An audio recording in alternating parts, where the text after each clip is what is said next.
Oh boy, do we have an exciting video for all Tesla stock investors. We are going to be going over the potential government shutdown, which is going to be starting on October 1st. This is the last week of fiscal year 2023. This also has big implications for the way hedge funds and institutional investors position their portfolio. Historically, this upcoming week is the worst week for markets in any given year.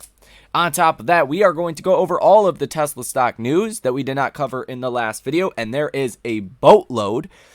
Gonna go over the levels to watch for as far as Tesla stock if we continue to see downside in our markets, the option activity and positioning in Tesla stock for this week. This could give you some insight to potentially how Tesla stock is going to move. Do the options imply we see a bounce? Do the options imply we continue to see downside pressure? We are also going to cover a potential Fed emergency rate cut. I know this sounds crazy, but this could be on the near-term horizon. We have some historical data to go over that actually took me a while to collect on election years and rate cuts. And I think you're going to be quite surprised by what we're going to be going over. So, I hope you are ready for this video. If you are not, well, you better get ready because we are starting right now. Hit the like button if you are an investor in Tesla stock, if you want to grow your net worth, if you want to retire on Tesla, get rich on Tesla, or just participate in the broader markets and stay up to date with what is going on. I will put timestamps on this video, so if there's something specifically you want to hear before we actually get there, you can go ahead and check out the timestamps. So the first thing that we are going to cover is this potential government shutdown. Now, this article just came out here today. It says, Congress remains divided on budget negotiations as government shutdown looms. Quote, our financial ship is sinking. GOP hardliners refuse to budge on further spending cuts. Quote, I don't know what to think, said Senate Majority Whip Dick Durbin over the weekend. The time is dwindling for lawmakers to reach an agreement or else a government shutdown will take effect on October 1st. Now, it's important to know in regards to government shutdowns, usually the markets actually perform pretty well anytime there is a government shutdown because nothing really happens. Government shutdowns are usually a quick ordeal. The government is usually not shut down for a extended period of time, but we have seen a couple government shutdowns that have lasted weeks. This time around, I think the markets are just not in a good position to be able to handle this. And by markets, I really mean the economy. We have so many negative things happening out there. Auto loan delinquencies at higher levels than you've seen during the great financial crisis. You have repayment of student loans, which starts on October 1st. You have high inflation that has essentially just killed your purchasing power over the past 3 years, potentially about to go into a recession if the bond market has anything to say to us. That is the 10-year, 2-year yield curve inversion, the 10-year, 3-month yield curve inversion, in which we'll go over here in just a moment. But if you add on top of that hundreds of thousands of government workers that might just not get paid for a couple of weeks, that could have a big effect on consumer spending. And we're not in a good place in the economy to handle that. Markets last week also realized that the Fed is incompetent. They are pushing us into a recession, and that's ultimately, if you want to just read through the lines, that's what the Fed said. We need to see a recession to make sure inflation does not resurge. Now, how deep, how long, those are questions we just don't know. But the Fed is either, I should say, incompetent or just don't want to outright tell markets we need to see a recession. That is their goal for a recession. The markets are now forced to price this back in. And specifically this week is very important. It is the end of fiscal year 2023. As you can see from this chart, you tend to have a very rough second half of September. And actually, last week and this week are the two worst weeks of any given year for the markets. And why? That fiscal year is very important. If you have gains in 2023? Well, if you want to lock in those gains for your clients, you do it the last 2 weeks of September, because most hedge funds and institutions' fiscal years end October 1st. So you see a lot of profit taking, but you also get investors that start looking out to 2024. And they sit here and say, hey, should we buy stocks now? Should we hold our positions and not do anything? Or should we add hedges to our positions? And a lot of people like to be optimistic. I get it. But 2024 does not look great, especially given the Fed's incompetence. So you're probably going to get a lot of hedging this week. We do have a lot of big economic data this week that could definitely influence the amount of hedging or amount of selling that we do see. But seasonally speaking, last week and this week are not great periods for the markets in any year, in normal years, let alone a year in which 2024 looks almost certain to give us a recession. So just to boil this down, the government shutdown usually is not important. It's usually not a negative thing for the markets. But this time around, the economy just cannot handle hundreds of thousands of employees not getting paid for weeks, potentially. That is bad news for this economy, because it's not a strong economy. Regardless of what you might think, the markets last week are telling you otherwise. They're saying the Fed is wrong. The economy is not as strong as the Fed thinks. I'm not saying it. The market said it last week and the week before that. Now let's talk about a potential emergency rate cut. This is going to have everything to do with economic data that comes out. And this week, we're going to have a lot of economic data that is coming out. If you start to see economic data that does not fit the summary of economic projections that we seen last week, that basically tells the Fed, hey, we are wrong about the economy, that's where you could potentially see an emergency rate cut, because inflation is 3.9%, less than that on some measures. If you exclude housing, inflation is actually less than 2%. Well, federal funds rates are 5.5%. That means you're net restrictive on the economy somewhere between 1.5% to 2.5%. That is way too restrictive if the economy is not as strong as the Fed believes. So the economic data will be very important this week. And if you did not see the last video, we'll go over it here in just a moment. But I think this really speaks to you, or at least it should. This is a chart of the federal funds rate during presidential election years. Now, these orange lines are 2 months before an election. The gray lines right here are actual elections. So this is the only time during the election before '08 where you actually see federal funds rate increases 2 months before an election. Look at back here in the 80s, in the early 80s, 1984.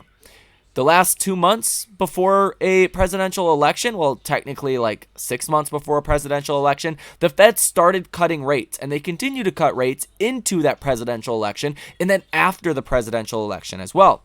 Back here, what happened?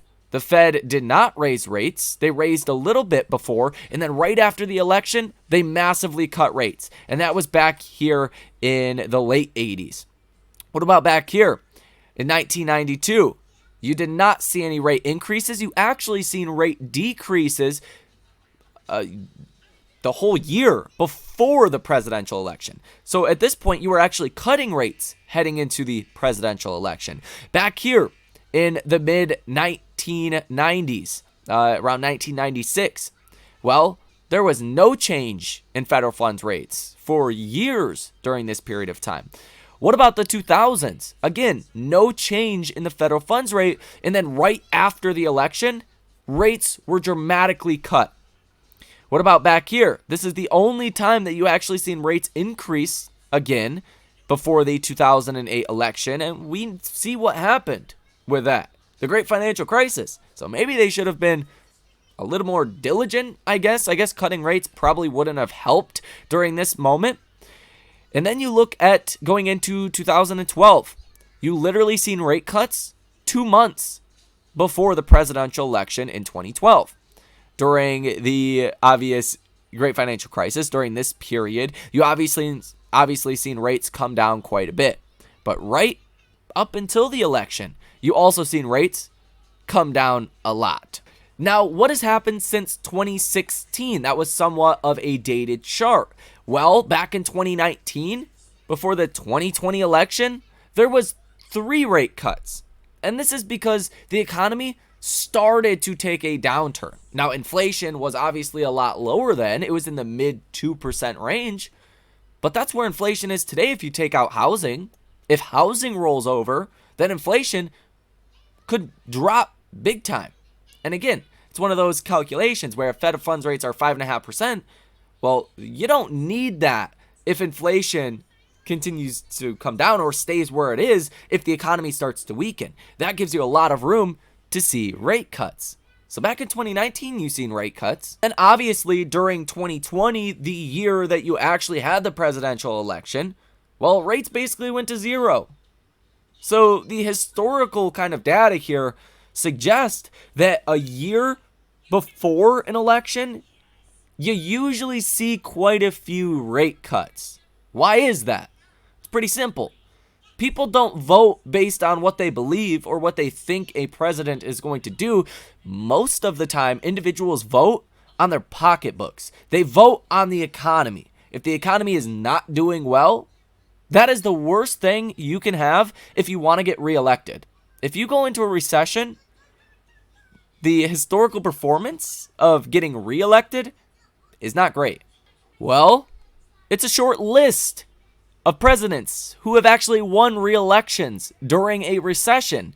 Since 1900, only one president has won a re-election with a recession occurring sometime in the last 2 years of their first term, and it was William McKinley. Since then, 4 presidents who ran for a second term during such an economic downturn: William Taft in 1912, Herbert Hoover in 1932, Jimmy Carter in 1980, and George W. Bush in 1992 were unsuccessful.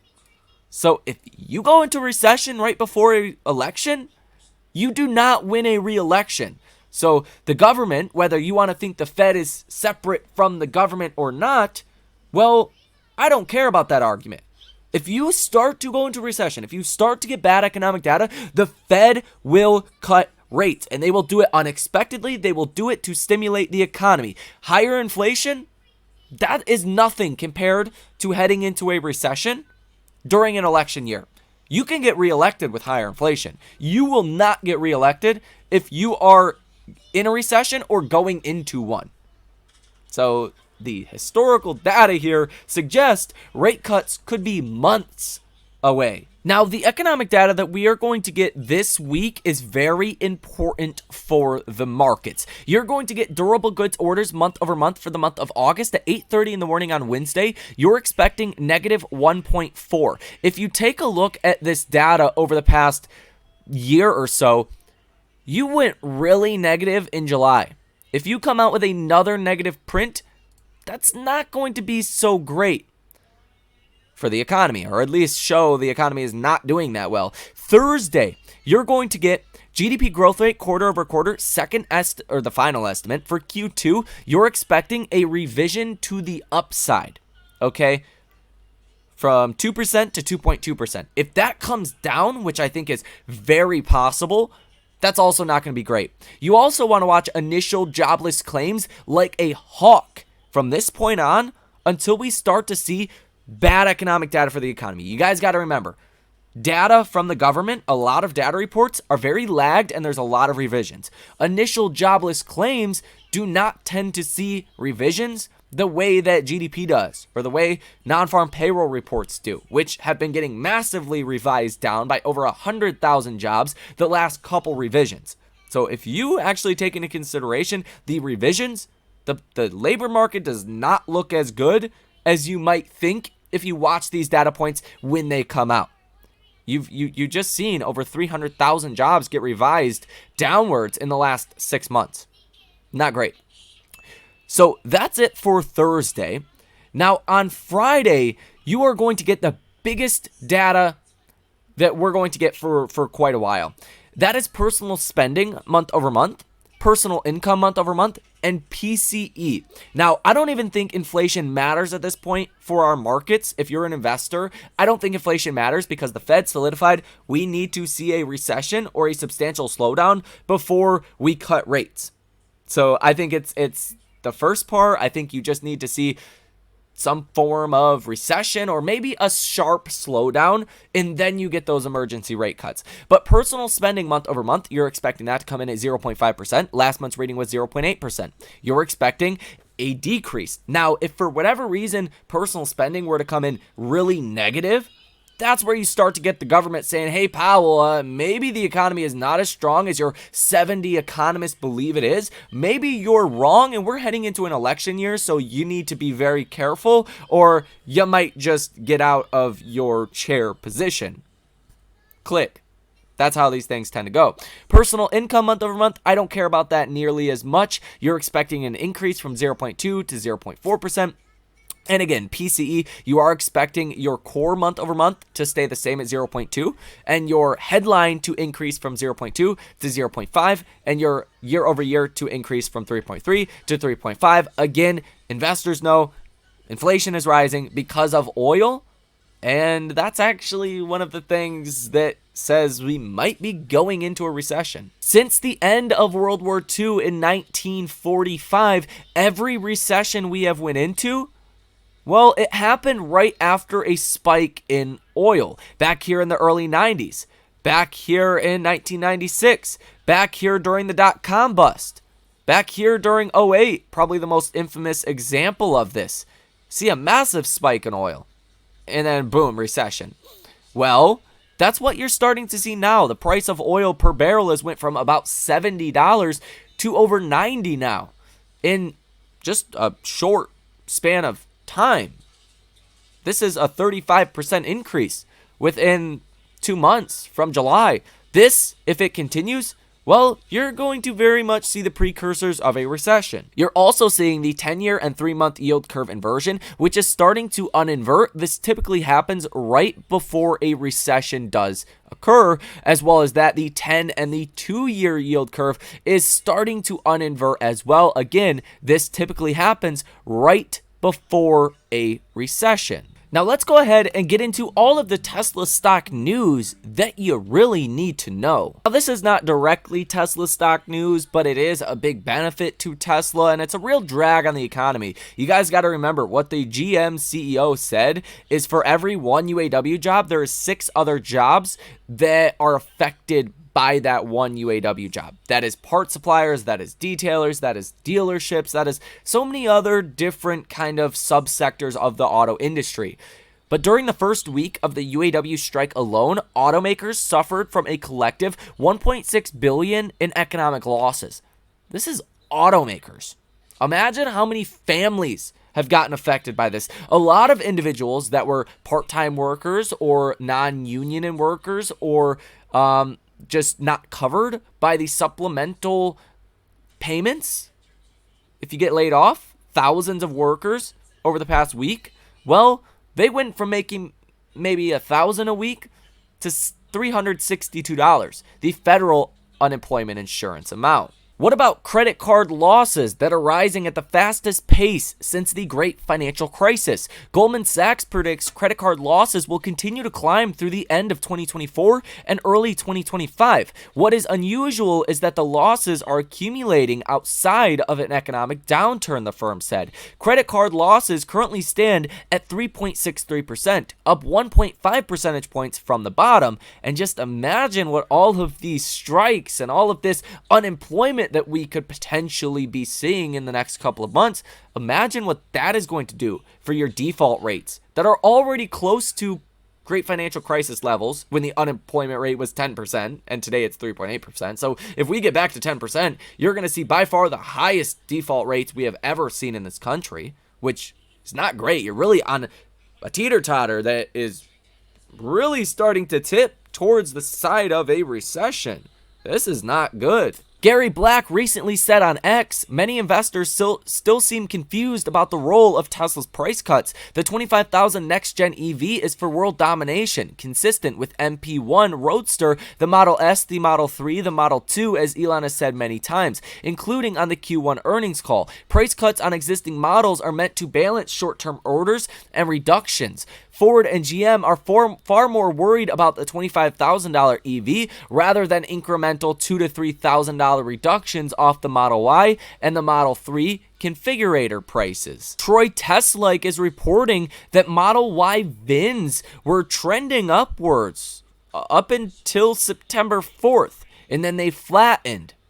He says he will have new DMV VIN data in the next few days, but you've basically seen a halt in production of the Model Y in Giga Texas, likely because we have the Cybertruck really starting to ramp some of that early production. We'll have to wait and see, but that's what it looks like to me. Tesla Chan says on X that the new Model 3 Highland displayed in Tesla stores in China is drawing attention from many people, and you can see kind of here in the background, if we blow this up a little bit, quite a few people that are checking out the vehicle as well as in the Tesla showroom.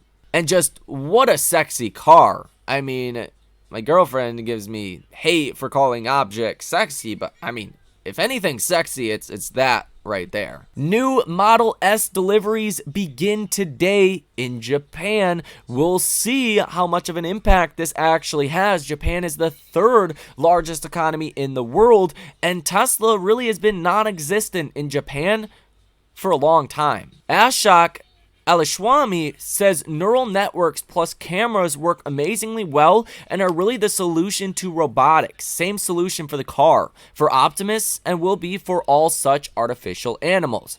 He goes on to say these robots do use additional sensing such as audio, proprioception, temperature, etc., just like most animals, but no LiDAR, radar, ultrasonics, HD maps, and shenanigans. It will become so obvious over the coming years, we'll be wondering why anyone thought those were a great idea. Meanwhile, in Germany, well, this is what it looks like when you get 250 Tesla owners in the same parking lot putting on a light show. It's quite beautiful, and honestly, I wish I was there because, wow. Look at that. Tesla has now created a new X account for Tesla Australia, New Zealand. Bradford Ferguson, which does help run and manage Halter Ferguson Financial, said on Twitter the reason for the actual sell-off last week in Tesla and on Friday, well, was because all shareholders got the notice of the settlement which was paid out from the directors back to Tesla of about $700 million. He says, I am 100% certain the settlement drove Tesla's price action this past week as all shareholders received the notice. The casual shareholders were surprised by it, and some knee-jerked and sold. I tend to somewhat agree with this. I don't think this is the whole reason why Tesla fell over 4% on Friday. I do think it's just the markets repricing in a recession and the markets saying, hey, what's going to be hit the most if we go into recession? Well, your small mid-cap stocks, automakers, so on and so forth. Tesla fits that bill perfectly. So I think that is mostly what affects Tesla. But I do think he has a point that this notification sent to all Tesla shareholders definitely did not help. So we will see if it was a knee-jerk reaction to this settlement, then you would think on Monday, tomorrow, we could actually get quite a bounce back. So I think tomorrow's price action will tell us exactly why Tesla stock sold off over 4% last Friday. Let's now take a look at what the options market is implying for Tesla stock this week and where the most active options are. And I'll tell you right now, the strike with the highest amount of open interest is the $300 call with open interest of 22,681. You also seen volume on Friday of 12,599.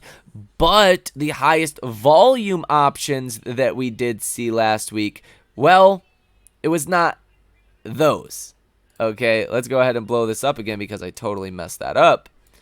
And the highest volume options that we seen were the 250 puts with 47,000 for volume, the 245 puts with about 41,000 for volume, the 240 puts also seen about 30,000 for volume. If you look on the call side, the 255 call had 47,000 for volume, the 260 call had 61,000 for volume, the 265 had 30,000 for volume, the 270 had 42,000 for volume, even the 275 had 21,000 for volume. The 280 call had 15,000 for volume as well. So it looks like when you net this out, there's a lot more green here than red, and it does look like, as what is per usual, the most amount of option buyers are targeting an upside move this week with Tesla stock. We can also see that in the Friday option data as well. On Friday, you had 1,000 orders go into Tesla stock worth $906 million. This is a very high dollar amount for any given day with Tesla's options. Typically, it's like $500 million. 900,000 is very high. It's very large for any given day in Tesla options.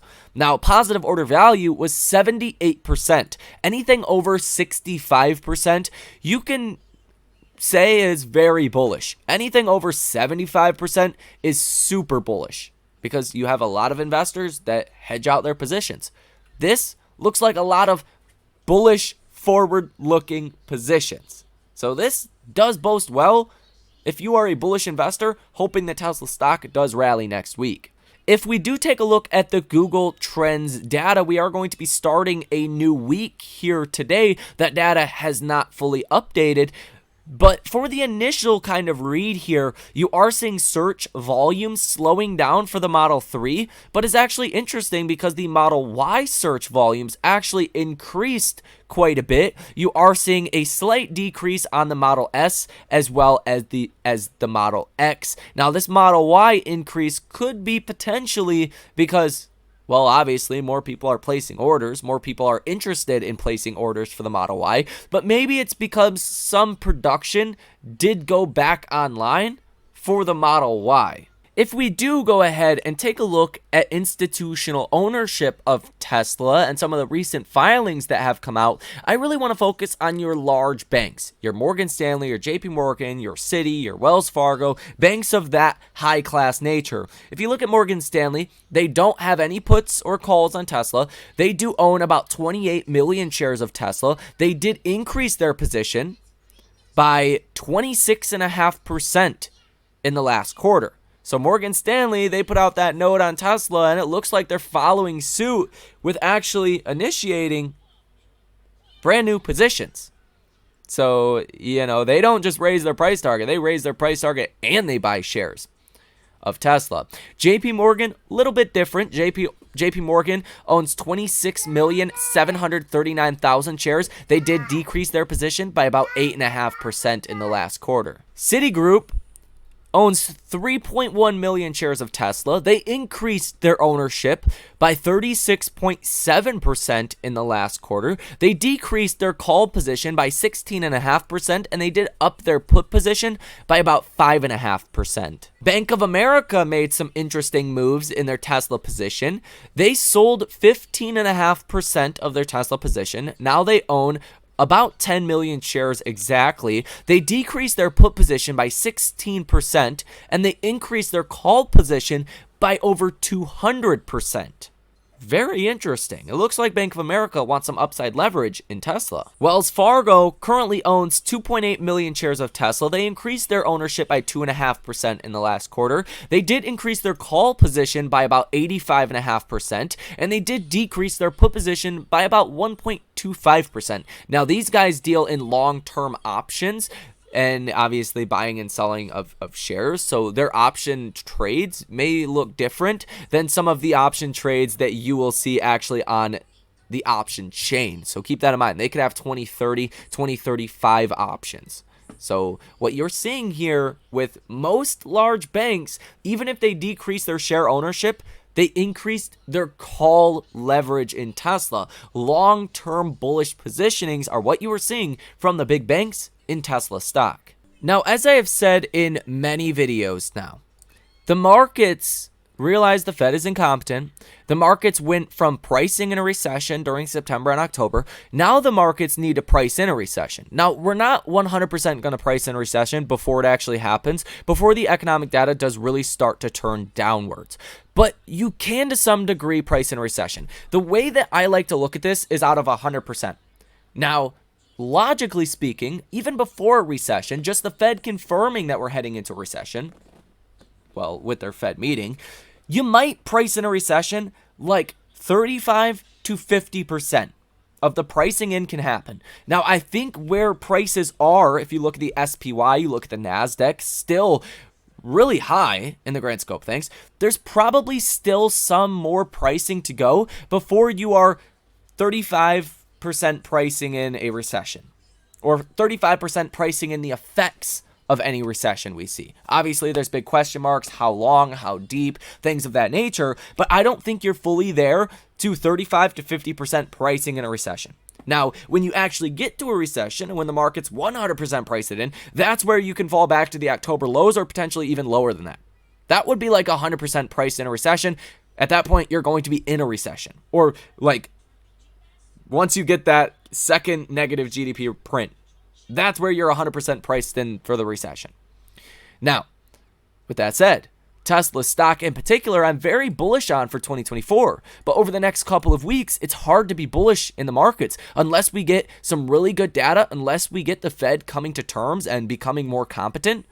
I'm just not very optimistic for Tesla share price or for the markets. Now, again, just to get to 35, 50% the way pricing in a recession, that likely takes you to 220, 200 on Tesla stock. That likely takes the SPY down to about 400.